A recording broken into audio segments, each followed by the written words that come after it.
और मुझे याद है मेरी स्कूल में जब टीचर ने मुझसे पूछा, और वो सब बच्चों से पूछ रही थी कि जिंदगी में तुम क्या बनना चाहते हो, मैंने हाथ खड़ा करके सिर्फ एक ही चीज कही, मैं बड़ा आदमी बनना चाहता हूं। इससे पहले कि मालूम चलता कि आपकी जिंदगी में आपके पिता क्या कर सकते हैं, मेरे पिताजी को एक खतरनाक बीमारी हो गई, कैंसर। जब पिताजी का देहांत हुआ ना, तो उसके साथ साथ सारे रिश्तेदारों का भी हो गया। जब मैं सुबह जाया करता था ना सैटरडे मॉर्निंग, तो मुझे ऐसा लगता था यार मैं अपना खुद का मजाक बनवाने के लिए जा रहा हूं। उस दिन पूरी रात मैं रोता रहा और डर लग रहा था, मुझे अंदर से कांप रहा था। जब जब तकलीफ होती थी, मैं मेरे उस सपने को याद किया करता था और वापस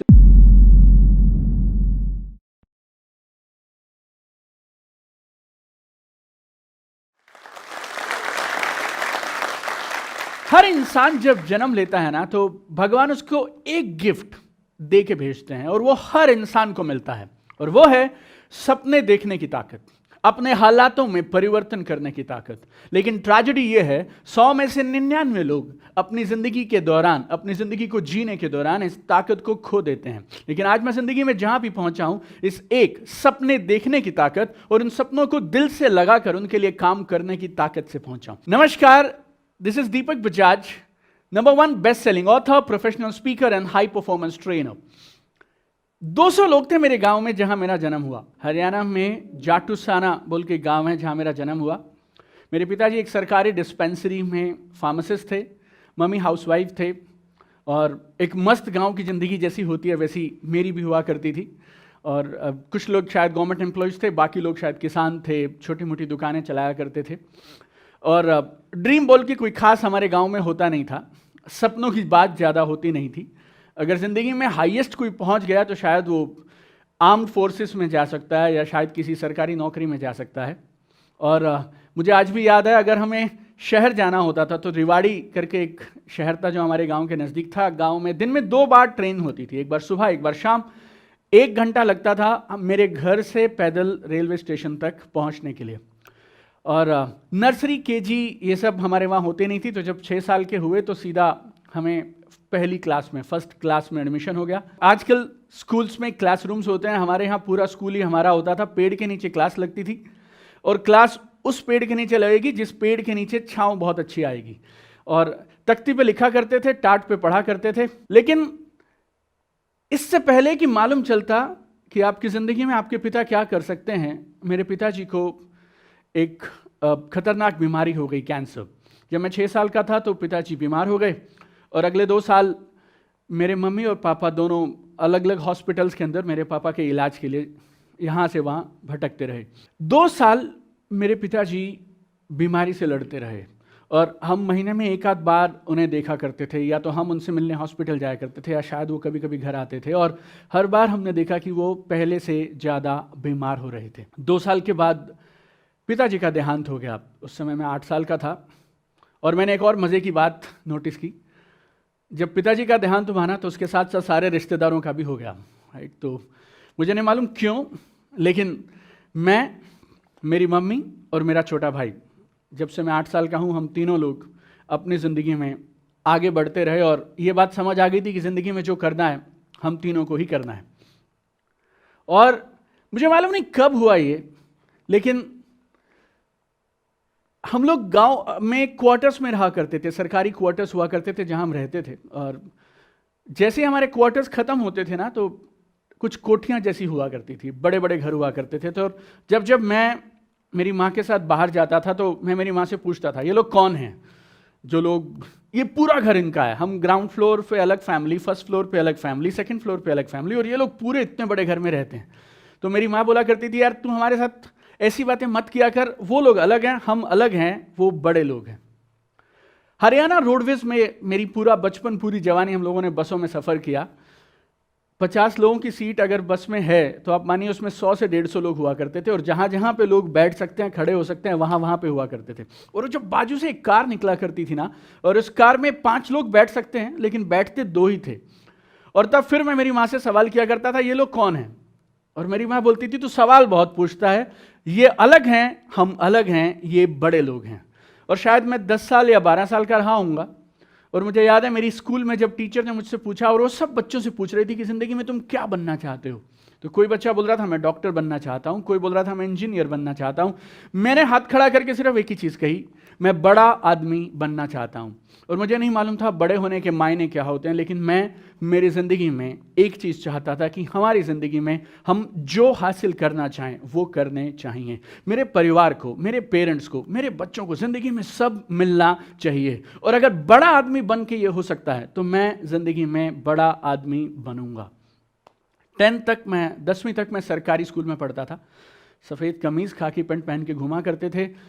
21 रुपये मेरी फ़ीस थी स्कूल की, 10 रुपये माफ़ हो जाते थे क्योंकि मेरे मम्मी खुद टीचर थे। तो 11 रुपये महीना, 132 रुपये सालाना की फ़ीस में मैंने मेरी 10th क्लास पार कर ली। और हमारे यहाँ पे क्या होता था, आपसे ये नहीं पूछा जाएगा कि आप क्या सब्जेक्ट चुनेंगे, आप क्या बनना चाहते हैं। अगर आपके मार्क्स 70% से ऊपर आएंगे तो आपको साइंस दी जाएगी, 60 से 70% आएंगे तो आपको कॉमर्स दी जाएगी, और अगर 60% से कम आए तो आपके घर वाले पैसे इकट्ठा करेंगे ताकि आपकी दुकान खुलवा दें। मेरे 70% से ज़्यादा मार्क्स आए तो मेरे पास अब ये चुनाव करना था मुझे कि मुझे डॉक्टर बनना है या मुझे इंजीनियर बनना है। और मेरे को यकीन मानिएगा इन दोनों में से कुछ बनने में इंटरेस्ट नहीं था, मुझे सिर्फ एक आदमी बनने में इंटरेस्ट था, वो था बड़ा आदमी। तो मैं हर किसी से ये पूछता था इंजीनियर बड़ा होता है या डॉक्टर बड़ा होता है, तो लोग बोलते थे दोनों बड़े हो सकते हैं। तो मैंने 11th में दोनों ले लिए। अब मेरे पास फिजिक्स भी है, केमिस्ट्री भी है, मैथमेटिक्स भी है और बायोलॉजी भी है। 11th जब मैंने पार किया तो ये डिसीजन हो गया मैं इंजीनियर बन नहीं सकता क्योंकि मैं मैथ्स में फेल कर गया। अब मेरे पास है फिजिक्स, केमिस्ट्री और बायोलॉजी, और मेरे पास है मेरा सपना कि मैं ज़िंदगी में बड़ा आदमी बनना चाहता हूँ और मुझे डॉक्टर बनना है। और मैंने ज़िंदगी में कुछ नहीं किया उस साल, सिर्फ एक ही काम किया, PMT के एग्ज़ाम की तैयारी की। पढ़ाई में मैं अच्छा था, मैंने PMT का एग्ज़ाम क्रैक कर दिया। और मुझे जब हम काउंसलिंग के लिए गए तो जैसे ही मेरा नंबर आया, मेरा रोल नंबर आया, तब तक MBBS की सीट खत्म हो गई, अब BDS बच गया। और मैंने बचपने में कुछ लोगों से सवाल किया कि BDS करके भी आदमी बड़ा आदमी बन सकता है क्या? तो उन्होंने बोला यार MBBS वाला ज़्यादा बड़ा होता है, BDS वाला उतना बड़ा तो नहीं हो सकता। तो मैंने BDS छोड़ दिया। और हम मिडिल क्लास लोग ना, हम मिडिल क्लास परिवारों में जो लोग बड़े बड़े होते हैं, हमारे यहाँ पे हम लोग ज़िंदगी में जीतने के लिए काम नहीं करते, हम हारे ना, बस उसके जुगाड़ करने में लगे रहते हैं। और मेरे घर पे एक छोटी सी पंचायत जैसी हुई और ये तय किया गया 1 साल में ड्रॉप करूंगा, अब मैं तैयारी करूंगा MBBS के लिए, PMT एग्जाम अगले साल में फिर से दूंगा। और अगर PMT में ना हुआ तो इसके लिए मेरा एडमिशन BSc में करवाने का निर्णय किया गया। तो अब मैं BSc में एडमिशन लेने के लिए जा रहा था। रास्ते में एक दोस्त है मेरे, उनके बड़े भैया मिले, उन्होंने बोला तू क्या करना चाहता है? मैं बोला जी मैं बड़ा आदमी बनना चाहता हूँ। तो वो बोले तो फिर BSc क्यों करने जा रहा है? मैं बोला जी अब MBBS में हुआ नहीं तो प्लान थोड़ा बदल गया, अब BSc करते हैं, अगर डॉक्टर नहीं बन पाए तो कम से कम BSc तो कर ही लेंगे। उन्होंने पूछा कि एक नई चीज़ आई है, MBBS करेगा, उसके बाद MD करेगा, मालूम नहीं कितने साल तुझे लग जाएंगे और तेरे परिवार में पैसे की ज़रूरत है, तो एक नया कोर्स आया है MBA कर ले। तो मैंने बोला जी MBA करने के लिए क्या करना है? तो उन्होंने बोला MBA करने के लिए तेरे को BCom करनी पड़ेगी। मैं बोला जी मैं 11th और 12th साइंस में पढ़ा हूँ, अभी कॉमर्स मैंने पढ़ा नहीं 11th 12th में। बोले देख ले अब तेरी मर्जी है। लेकिन ये बड़ा आदमी बनने का सपना इतना ठोस था कि मैंने एक पल भी नहीं सोचा कि मैंने 11th 12th में कॉमर्स नहीं पढ़ा, अब मैं BCom कैसे करूंगा। मुझे सिर्फ एक चीज़ दिखती थी, अगर MBA से बड़ा आदमी बन सकते हैं तो फिर MBA ही कर लेते हैं। मैंने BCom में एडमिशन ले लिया, 3 साल BCom किया मैंने, और 3 साल के बाद मैं फिर उन भैया के पास पहुंच गया। भैया अब BCom होने वाली है, अब आप बताइए वो जो आप कह रहे थे MBA करवाने का। उन्होंने बोला दीपक बेटा सीन अब बदल गया, अब किसी भी कॉलेज से MBA करने से बात नहीं बनेगी, कैट का एग्जाम देना पड़ेगा और हमें तो खुमारी है क्या बड़ा आदमी बनना है। मैं बोला जी ठीक है हम भी देंगे। और कैट का एग्जाम जब फॉर्म भरा तो मालूम चला कैट इंग्लिश में होता है और मैं through out Hindi medium student था। और 1 साल मैंने फिर ड्रॉप किया, कैट के एग्जाम की तैयारी करी। और यकीन मानिए पहले 6 महीने मैं कैट के सिलेबस को कम पढ़ता था, हिंदी इंग्लिश डिक्शनरी ज़्यादा पढ़ता था, क्योंकि मुझे इस बात पे भरोसा था कि जवाब तो मैं सवाल का सही दे दूंगा लेकिन समझ आना चाहिए पूछा क्या गया है। और 1 साल मुझे मालूम मैंने कैसे निकाला, लेकिन मैंने कैट का एग्ज़ाम क्रैक कर दिया। और जिस कॉलेज से मैंने MBA किया, जिस कॉलेज में मेरा एडमिशन हुआ, वो कॉलेज हिंदुस्तान के टॉप 20 MBA कॉलेज में से एक है। और इस सफ़र के दौरान मैंने एक चीज़ ठीक से समझ ली कि ज़िंदगी में आसान या मुश्किल कुछ नहीं होता। जिस काम को तुम करना चाहते हो दिल से करना चाहते हो और जिस काम को तुम सीखने के लिए और सीखकर लगातार प्रैक्टिस करने के लिए तैयार हो, वो काम आसान हो जाता है, बाकी सब मुश्किल हो जाता है। और मैंने कैट का एग्जाम क्लियर किया, कॉलेज में पहुंच गए, अब मैं एमबीए करना शुरू कर दिया मैंने। और क्योंकि मैं through out Hindi medium student था तो मैंने एग्जाम तो क्रैक कर दिया, लेकिन मेरे कॉलेज में मुझे स्ट्रगल आया करती थी पढ़ने में। और हमारे कॉलेज में एक प्रोफेसर हुआ करते थे और हमारा एक मार्केटिंग एंड कम्युनिकेशन का कोर्स हुआ करता था, और उस कोर्स में हमें पब्लिक स्पीकिंग करनी होती थी, एक प्रेजेंटेशन देनी होती थी। एवरी फ्राइडे हम तैयारी करते थे, सैटरडे सुबह हमारे कॉलेज में वो प्रेजेंटेशन होता था और 5 मिनट की स्पीच होती थी।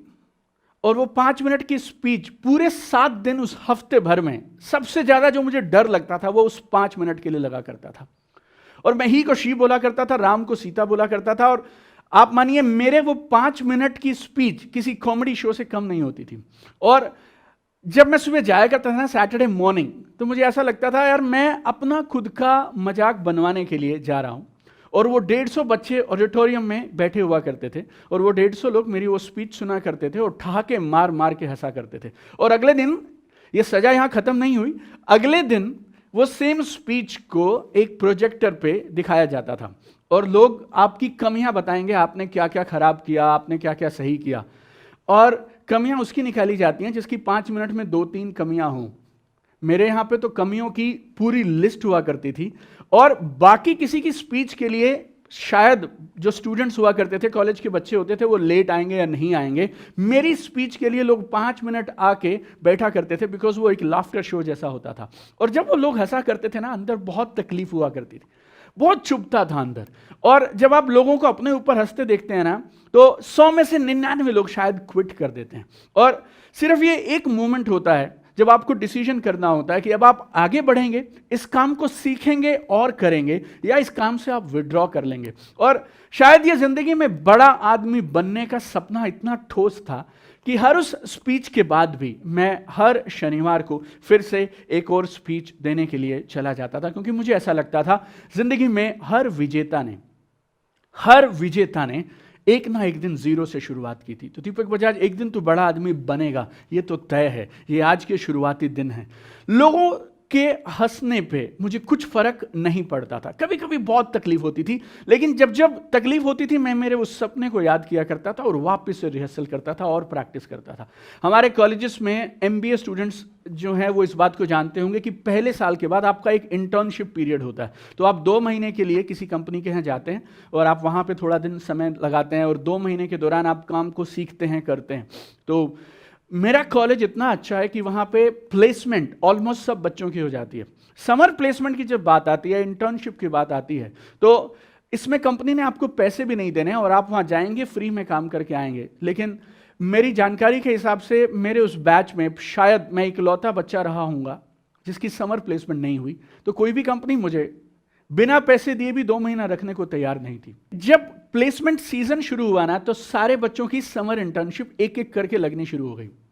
और जब जब वो बच्चे हमारे उस कॉलेज से वापस जाया करते थे तो मैं सबको बाय बोला करता, और सब मुझे ना वो बेचारी सी नज़रों से देखा करते थे कि कोई बात नहीं, तेरी भी समर ट्रेनिंग लग जाएगी, तेरी भी इंटर्नशिप लग जाएगी, ऑल द बेस्ट बोला करते थे। एक दिन ऐसा था, हॉस्टल में सिर्फ मैं था, क्योंकि 150 में से बाकी 149 बच्चे जा चुके थे। और उस दिन पूरी रात मैं रोता रहा और डर लग रहा था, मुझे अंदर से कांप रहा था मैं, क्योंकि मैं एजुकेशन लोन लेके एमबीए करने आया था। और मैं मेरी माँ को, मेरे छोटे भाई को घर पे ये बोल के आया था एक दिन मैं बड़ा आदमी बनूंगा। और मेरी नौकरी लगने का इंतजार जितना मैं और मेरी भाई और मेरी माँ कर रहे थे, मेरा बैंक मैनेजर भी कर रहा था, क्योंकि मुझे जैसी जॉब लगेगी मेरे एजुकेशन लोन की इंस्टॉलमेंट वापस चुकानी थी। और मुझे बार बार ये चिंता सताती थी कि बाकी लोग बिना नौकरी के जा सकते हैं, मैं बिना नौकरी के जा नहीं सकता हूं। और अगर इस कॉलेज में लोग, कोई भी कंपनी मुझे फ्री बिना पैसे दिए काम करवाने को तैयार नहीं है, तो जॉब कैसे मिलेगी। मैं मेरे प्लेसमेंट इंचार्ज के पास गया और मैंने उनसे पूछा कि क्या किया जाए, like I am in bad shape, like मुझे किसी भी हाल में अपने आप को इम्प्रूव करना है। और फिर उन्होंने मुझे वही बात बोली कि ज़िंदगी में कोई भी काम आसान या मुश्किल नहीं होता। अगर तुम किसी काम के पीछे पड़ जाओ, तुम सीखने के लिए तैयार हो और सीख के लगातार प्रैक्टिस करने के लिए तैयार हो, तो तुम कुछ भी कर सकते हो। और मैंने वो 6 महीने फिर से ऐसी प्रैक्टिस की, ऐसा तैयारी किया। I was the first boy on the campus, first student on the campus to get a job. और मेरी जॉब लगी एक ऑटोमोबाइल मल्टीनेशनल कंपनी में, टीवीएस मोटर कंपनी में मैंने मेरा करियर शुरू किया। मेरी पहली जॉब बिहार और झारखंड में थी और खूब काम करता था मैं। और मैंने ना मेरे बॉस से और उनके बॉस से, और हमारे उस समय एक वाइस प्रेसिडेंट सेल्स हुआ करते थे, मेरा उनसे बहुत लगाव था। मैंने उनसे पूछा कि जो लोग जॉब में टॉप पे जाते हैं वो लोग क्या अलग करते हैं, जो लोग नौकरी में बड़े आदमी बनते हैं वो लोग क्या अलग करते हैं। उन्होंने मुझे बोला, बेटा एक सिद्धांत है, बता रहा हूं, जिंदगी में कहीं भी कामयाब होना हो तो जिंदगी में वो करो जो करना चाहिए और फिर करो थोड़ा सा एक्स्ट्रा। जिंदगी में वो करो जो करना चाहिए और फिर करो थोड़ा सा एक्स्ट्रा। तो मेरे बॉस मुझे जो काम दिया करते थे, सुबह 9 से शाम के 7 बजे तक मैं वो करता था, और 7 से 9 मैं मेरी कंपनी के लिए करता था थोड़ा सा एक्स्ट्रा। और एक साल में मैंने इतना कमाल का काम किया, I got promoted and I came to UP. फिर मेरी यूपी में जॉब लगी and then I got promotion and I became regional head, area manager in my company. और मेरी समझ के हिसाब से आज तक 25 साल का कोई लड़का 2.5 साल के वर्क एक्सपीरियंस के साथ टीवीएस मोटर कंपनी में किसी बड़े एरिया का रीजनल मैनेजर नहीं बना। I was one of the youngest regional managers in history of my company. 4 states में संभालता था, चंडीगढ़, पंजाब, जम्मू कश्मीर, हिमाचल प्रदेश, और करीब 300 करोड़ से ज़्यादा का बिजनेस हम हमारी कंपनी के लिए किया करते थे। जॉब में कुछ साल जब मैंने निकाले ना, 2-3 साल, तो ऐसा लगता था पता नहीं यार यहाँ से बड़ा आदमी बनूंगा या नहीं बनूंगा। जॉब बुरी नहीं होती, मेरे मम्मी ने पूरी लाइफ जॉब किया, हमने अपने करियर्स जॉब से शुरू किए, लेकिन मुझे ऐसा लगता था क्या कुछ और हो सकता है जो मैं इससे बड़ा कर सकता हूँ, क्या मैं अपना बिजनेस ट्राई कर सकता हूँ। और हर 3-4 महीने में जब ये खून उबाले मारता था ना, मैं मेरी मम्मी के पास जाया करता था, बोलता था मम्मी थोड़ी सपोर्ट करो, लाइफ में बड़ा आदमी बनना है। सपोर्ट का मतलब आप समझते हैं, सपोर्ट का मतलब बहुत सिंपल और सरल होता है, पैसे चाहिए। और मेरी माँ मुझे 2 बातें बोला करती थी। नंबर 1, बेटा पैसा पैसे को खींचता है, हमारे पास कभी था नहीं इसलिए इसने खींचा ही नहीं। और दूसरा, मेरी टोटल जमा पूंजी, तुम 2 भाई हो, अगर मैं पैसे सेव करती जिंदगी में तो तुम्हें एमबीए और छोटे वाले को इंजीनियर, ये दोनों डिग्रीज नहीं करवा सकती थी। तो अब जो भी होगा खानदान में आज के बाद तुम ही 2 लोग करोगे। 2007 में मुझे एक बिजनेस करने का मौका मिला। थोड़ा डर लगता था कि बिजनेस हो पाएगा नहीं हो पाएगा, खानदान में कभी किसी ने बिजनेस किया नहीं था, बिजनेस का कोई तजुर्बा नहीं था, कोई संभालने वाला नहीं था, बैकअप नहीं था, क्योंकि नौकरी के पहले 3 साल तो मैंने मेरा एजुकेशन लोन चुकाया, जो लोन मैंने मेरी एमबीए की पढ़ाई के लिए लिया था। तो डर लगता था कि मुझसे हो पाएगा नहीं हो पाएगा। तो मैंने एक पार्ट टाइम बिजनेस शुरू किया। मैंने एक ऐसा बिजनेस शुरू किया जो मैं जॉब के साथ कर सकता हूँ। तो सुबह 9 से शाम के रात के 9 बजे तक मैं मेरी नौकरी करता था, और उसके बाद रात को 9 बजे से लेके 12 बजे तक, 1 बजे तक मैं अपना बिजनेस बिल्ड किया करता था। जब जब छुट्टी मिलती थी, लोग दिवाली के दिन दिवाली मनाते होंगे, मैं मेरा बिजनेस करता था। हर संडे को मैं काम करता था, बिकॉज मुझे ऐसा लगता था कि मेरे पास एक अपॉर्चुनिटी है और इस अपॉर्चुनिटी से मैं कुछ तो बड़ा कर सकता हूँ। हमारे बिजनेस में हम लोग डायरेक्ट सेलिंग किया करते थे, हम लोग प्रोडक्ट्स को सेल किया करते थे, और मैंने आज से पहले कभी डायरेक्ट सेलिंग नहीं किया था। हमारी फैमिली में कभी किसी ने बिजनेस नहीं किया था। प्रोडक्ट्स कैसे बेचते हैं, लोगों का फॉलोअप कैसे करते हैं, बड़ी टीम्स कैसे बनाते हैं, बिजनेस में सिस्टम्स कैसे सेट करते हैं, ये सब हमें नहीं आता था। इसीलिए बिजनेस एक बार तो बहुत अच्छा चला, लेकिन उसके बाद बिजनेस क्रैश कर गया, राइट। और हमें समझ भी नहीं आ रहा था बिजनेस ये क्रैश किया कैसे, राइट। और करीब 9 महीने लगे, और उन 9 महीने के दौरान यकीन मानिएगा बर्तन नहीं बिके घर के, बाकी सब हो गया।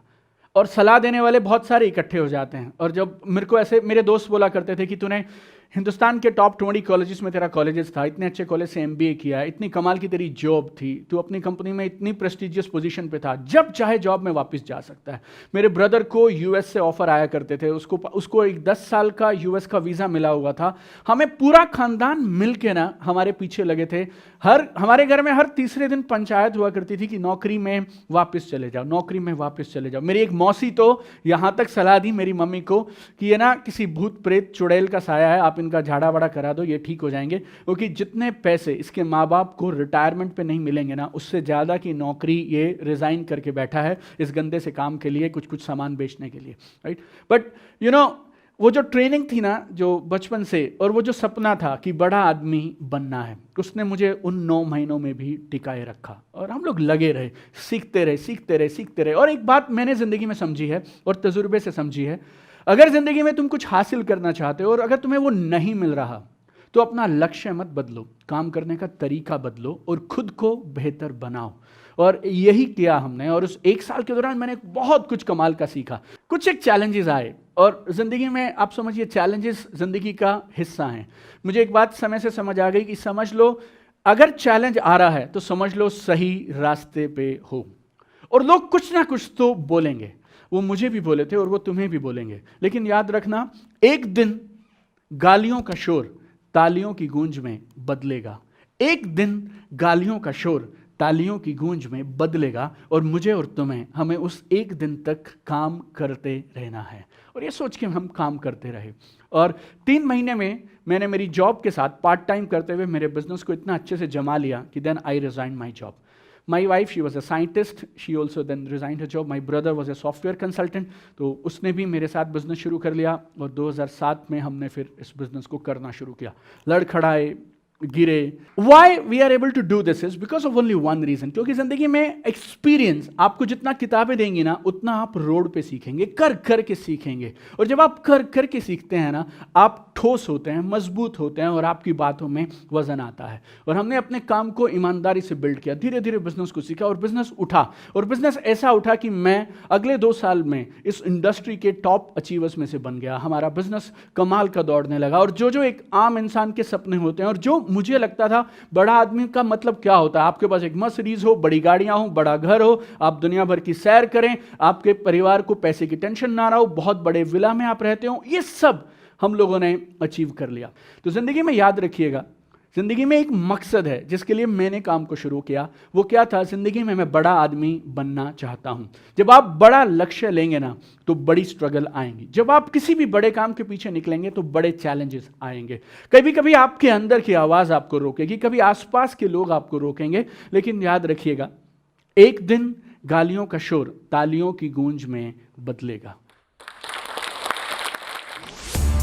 इस वीडियो के बारे में अपनी राय नीचे कमेंट सेक्शन में हमें बताएं और अपने दोस्तों के साथ ये वीडियो शेयर करना ना भूलें।